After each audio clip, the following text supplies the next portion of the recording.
अस्सलामुअलैकुम नाजरीन, आज़ाद न्यूज़ के साथ आपका मेज़बान अली उस्मान वट्टू आपकी खिदमत में हाजिर है। हुकूमत की जानिब से एक मुश्तरका इजलास किया जाता है जिसमें यह कानून पास किया जाता है कि आने वाले वक्त में इलेक्ट्रॉनिक वोटिंग मशीन लाई जाए। लेकिन होता क्या है कि कल मौलाना फजलुर रहमान साहब PDM के इजलास के बाद प्रेस कॉन्फ्रेंस करते हुए ये कहते हैं कि हम उस कानून को मुस्तरद करते हैं। और उन्होंने साथ साथ ये भी कहा कि 6 दिसंबर को हम लोग एक अहम इजलास करने जा रहे हैं इस्लामाबाद में, जिसमें बड़े अहम फैसले किए जाएंगे। लेकिन यहाँ पर सोचना ये कि क्या इलेक्ट्रॉनिक वोटिंग मशीन, आवाम उसके बारे में क्या राय रखती है, और आवाम क्या राय रखती है कि कल को अगर PDM सड़कों पर निकलती है तो हुकूमत के साथ खड़े होंगे या PDM के साथ। तो आवाम की तरफ ही बढ़ते हैं, उनसे बात करते हैं और जानने की कोशिश करते हैं। तो क्या आप समझते हैं कि इलेक्ट्रॉनिक मशीन आनी चाहिए या नहीं आनी चाहिए? देखो जी, आजकल का जो दौर चल रहा है ये सारा इलेक्ट्रॉनिक पे ही चल रहा है। बिल्कुल ऐसे ही अगर आप पढ़े लिखे लोग हैं तो फिर मेरा ख्याल है कि वो मशीन आनी चाहिए। बिल्कुल ठीक है। अगर आपने वही 60-70 साल वाला निज़ाम ही चलाना है कि जिसका MNA का बेटा है तो वही MNA बन सकता है, मारूसी सियासत, हाँ वही वाली सियासत ना, तो चलो इमरान खान ये तो कर रहा है, थोड़ी तंगी आ रही है, बिल्कुल आ रही है। मैं भी महसूस करता हूँ कि पेट्रोल महंगा हो गया, हर चीज़ में, हाँ जी बहुत ज़्यादा होगी।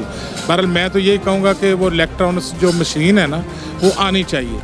हाँ जी। अच्छा, और दूसरा PDM दोबारा से मुझे लग रहा है कि वो सड़कों पर जा रहे हैं, क्योंकि उन्होंने ऐलान किया 6 दिसंबर को अहम फैसले कर रहे हैं। वो अगर सड़कों पर जाते हैं तो आपको लगता है पब्लिक आज भी उनका साथ देगी?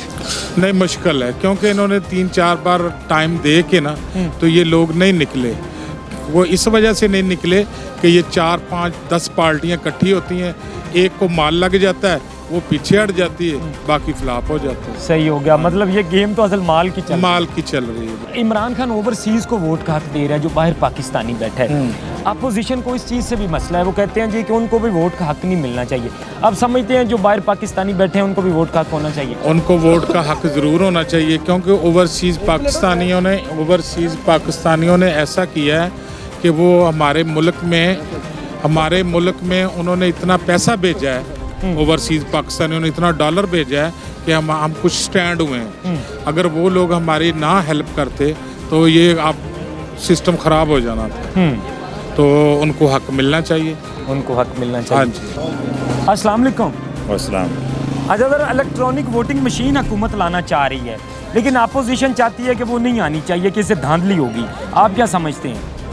मैं ये समझता हूँ कि अपोजिशन तो चाहती है कि धांधली होगी, इनकी नीयत में खोट है। इमरान खान बजाते खुद वोट काम करना चाहता है, लेकिन उसको चुराने बचाने वाले 99 वो बंदे मिले हुए हैं, वही पुराने लुटेरे। उनकी कबीना में नया बंदा नवाज शरीफ के साथ थे, जो कभी नवाज शरीफ के साथ थे, कभी बेनज़ीर के साथ थे, कभी भुट्टो के साथ थे, वही उनको पुराने साथी मिले। वो अकेला क्या करेगा, उसकी वो तो काम करना चाहता है, लेकिन उससे कबीना जो है ना वो ठीक नहीं है नीचे वाली। अल्लाह कबीना को अच्छी लाए। कबीना, आपने बिल्कुल बात की है, कबीना पे अक्सर सवालात भी उठाए जाते हैं। वो उनको तो सजा तो मुमताज़ कादरी वाली मिली है ना नवाज शरीफ। इतना जुल्म क्यों ढाते हैं? एक बंदे को पहले नजर नहीं आता, सड़कों पर एहतजाज करने निकला है, हुकूमत का रवैया इस तरह का क्यों रहता है? रवैया इनका ये चेंज नहीं हो सकता, क्योंकि नवाज शरीफ के दौर में भी ब्लाइंड आदमी ने डंडे इनसे खाए हैं। लेकिन मेरा ये मौक़िफ़ है कि नवाज शरीफ जो है ना उसका मसला कुछ और था। वो उसका मसला ये था कि नवाज शरीफ को, मुमताज़ कादरी को, आशिक़ रसूल को फांसी दिए, उसको तो ये तो वो समझ नहीं सकते, उनको तो वो सज़ा मिल रही है। यार चीज़ तो अच्छी है, अगर इसमें कोई फ़ायदा है तो ये अच्छी है, ताकि चलो किसी के दिल में शक भी ना रहे। बाकी किसी किस्म की अगर कोई धांधली होती है तो उसके और भी कई तरीके हैं। तो अगर ये इन्होंने प्रोवाइड की है, ये मशीन प्रोवाइड की है, तो ये बेहतर है।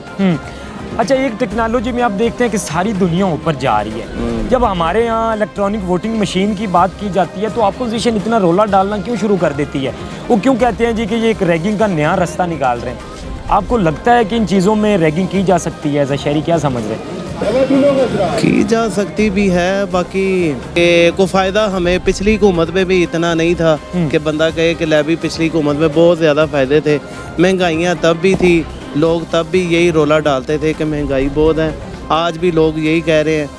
असल में जैसे जैसे ये डॉलर का रेट बढ़ता है, जो भी हुकूमत हो उसमें हर बंदे को फ़र्क पड़ता है। अच्छा, महंगाई की अगर बात कर लें ओवरऑल, तो महंगाई ठीक है, आलमी पूरी दुनिया में आलमी तौर पर महंगाई की हवा चल रही है, लहर चल बाकी रही यार है। ये महंगाई का ठीक है, पूरी दुनिया में भी ठीक है।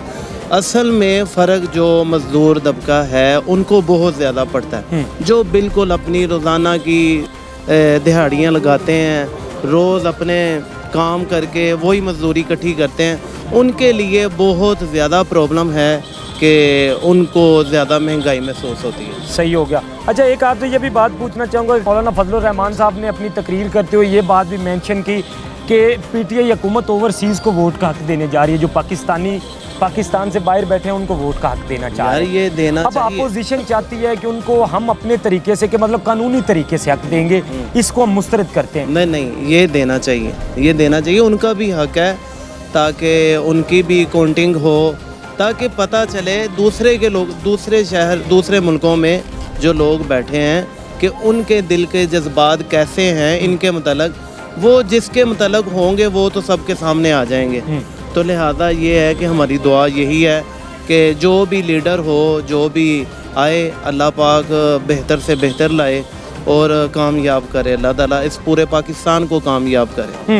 अच्छा, और पीडीएम की बात करें, 11 जमातें हैं, पेशावर में जलसा किया, 1100 लोग भी जमा नहीं कर पाए। 6 दिसंबर को दोबारा से वो अपना नया प्लान ला रहे हैं, तो क्या लगता है आवाम उनके साथ खड़ी होगी? जो उनको सपोर्ट करते हैं वो तो खड़ी होगी, जो नहीं करते उनके लिए तो वो ना वाला ही चक्कर है। अच्छा, तो आप जा रहे हैं, आपके लिए हाँ वाला है या ना वाला है? यार हम तो अल्लाह पे छोड़ते हैं, इंशाल्लाह ताला जो अल्लाह को मंजूर है अल्लाह पे बेहतर करेंगे। चीनी पत्ती लोग पूछते पे हो, मेरे को पूछो कड़ी अच्छा, चीनी की आपने बात कर दी, चीनी ठीक है, थोड़े दिन महंगी रही है, वही चीनी 90 रुपए मिल रही है हमारी। कि नाज शरीफ होना दे दौर च कम होंदे सी, तब नहीं होते थे, नहीं तब महंगाई नहीं थी। मजदूर केड़ा बंदा है भी अपने रासकून है, पता ही मैं बेती भी देना, बिल भी देना होंगे, मजदूर बाहरों मुंह मांगे पैसे मांगदा। ठीक है, कहने का मकसद ये है, आलमी दुनिया में महंगाई की थोड़ी सी लहर बढ़ी है, जो इंशाल्लाह अप्रैल तक खत्म हो जाएगी, बड़ी उम्मीद की जा रही है। अजकल दे केड़े माड़े लोग ने ना, मैं परसों गया मैं सास प्रोग्राम कराने खोलिया वे, मैं गया नाल दी बूटी ਨੂੰ ਲੈ ਕੇ, अच्छा, माई सी ਸਾਸ ਪ੍ਰੋਗਰਾਮ ਜੇ ਇਹਨਾਂ ਨੂੰ ਨਾ ਕੋਈ ਸਕਿਉਰਟੀ ਦੀ ਤਿਆਦ ਨਾ ਕੋਈ ਹੋਰ ਇੱਜ਼ਤ ਸਾਰੇ ਸਾਂਝੇ ਹੋ ਰਹੇ ਤੇ ਔਰਤਾਂ ਧੀਆਂ ਭੈਣਾਂ ਸਾਰਿਆਂ ਦੀਆਂ ਉੱਥੋਂ ਦੇ ਗਾਲ ਔਰਤਾਂ ਨੂੰ ਇੱਥੋਂ ਫੜ ਕੇ ਹੱਥ ਲਾ ਕਹਿ ਰਹੇ ਨੇ ਪਿੱਛੇ ਹੋ ਦਲੀਏ ਫਲਾਣਾ ਇੰਜ ਧੀ ਭੈਣਾ ਹੋਣਾ ਨਹੀਂ ਚਾਹੀਦਾ। ठीक है, सास प्रोग्राम नकले ने सास प्रोग्राम। अच्छा, आप अगर किसी को गाली देते हैं, आप अगर किसी को गाली देते हैं, तो उसका जिम्मेदार मैं आपको ठहराऊंगा या इमरान खान को? गाली कहने का मकसद ये है, जब मैं एक काम कर रहा हूँ छोटा सा ही, ठीक है, मुझे ये पता नहीं ये वाम मेरी ऐसी है, तो मैं चाहूँगा उसकी सिक्योरिटी के लिए, ठीक है, कैसे मैं एक बंदा छोड़ूं, उसकी जगह मैं 4 बंदे और छोड़ दूंगा, मुझे नहीं पता लाइन सीधी हो जाएगी। ठीक है, ये सास प्रोग्राम है, किसको समझते हैं? जो इमरान खान को समझ रहा हूँ यार, नवाज शरीफ ਦੇ ਵਕਤ ਚ ਕਿਹੜੀਆਂ ਇੱਥੇ ਦੁੱਧ ਦੀਆਂ ਨਾਰਾਂ ਵਹਿੰਦੀਆਂ ਸੀ? ਮੈਂ ਕੰਮ ਕਰਦਾ ਰਿਹਾ LWX ਦੇ ਮੁਲਾਜ਼ਮ ਸਾਂ, ਠੀਕ ਉਹ ਹੈ, ਦੁੱਧ ਦੀਆਂ ਨਾਰਾਂ ਵਹਿੰਦੀਆਂ। ਮੈਂ ਦੱਸਣਾ ਵਾ ਤੈਨੂੰ, ਮੈਂ ਇਮਰਾਨ ਖਾਨ ਲੋ ਆਰਡਰ ਹੋ ਗਈ, ਰੋਡ ਖਤਮ ਹੋ ਗਿਆ, ਹੁਣ ਦੱਸੋ ਕਿਹੜੇ ਮਾੜੇ ਬੰਦੇ ਧੱਕੇ ਖਾ ਰਹੇ ਨੇ, ਉਹ ਕੀ ਕਰਨ? सही हो। ਕਿਹੜਾ ਰੋਡ ਖਤਮ ਕੀਤਾ ਗਿਆ? नाज़रीन, आप सुन रहे हैं कि भाई का क्या कहना है कि वो खान ने बंद करवा दिया है, रोड बंद करवाया है। मैं कहना इमरान खान ने, मेरे पास फ्लैक्स पड़ी हुई है, और नवाज शरीफ ने लंदन में बैठकर बाकायदा मुजामत की और उन्होंने कोशिश की कि रोड खोला जाए। जी, तो नाजरीन, आवाम की गुफ्तगू सुनी आपने। ज़्यादातर लोगों का यही कहना था कि बाकी दुनिया जिस तरह टेक्नोलॉजी में आगे जा रही है, हमें भी इलेक्ट्रॉनिक वोटिंग मशीन लानी चाहिए, क्योंकि इलेक्ट्रॉनिक वोटिंग मशीन से धांधली बल्कि रोकी जा सकती है। आवाम ये तासुर रखती है, जबकि पीडीएम का ये कहना है कि इससे धांधली होगी। और पीडीएम जो 6 दिसंबर को फैसले करने जा रही है, आवाम का यही कहना था कि अब हमें इनकी समझ आ गई है, ये जो करप्ट माफिया निकलता है ये सिर्फ अपनी हद तक बात करते हैं। अगर असम्बलियों में इनकी तकरीरें होती हैं तो वो अपने तक होती हैं, अगर बाहर पब्लिक में बात करते हैं तो अपनी बात करते हैं। तो पब्लिक भी इनकी ज़्यादातर बातों को समझ चुकी है और उनका यही कहना है कि हमें इलेक्ट्रॉनिक वोटिंग मशीन चाहिए, ओवरसीज़ को भी वोट का हक दिया जाए। आज के लिए इतना ही। अपने मेज़बान को दीजिए इजाज़त। अल्लाह निगहबान।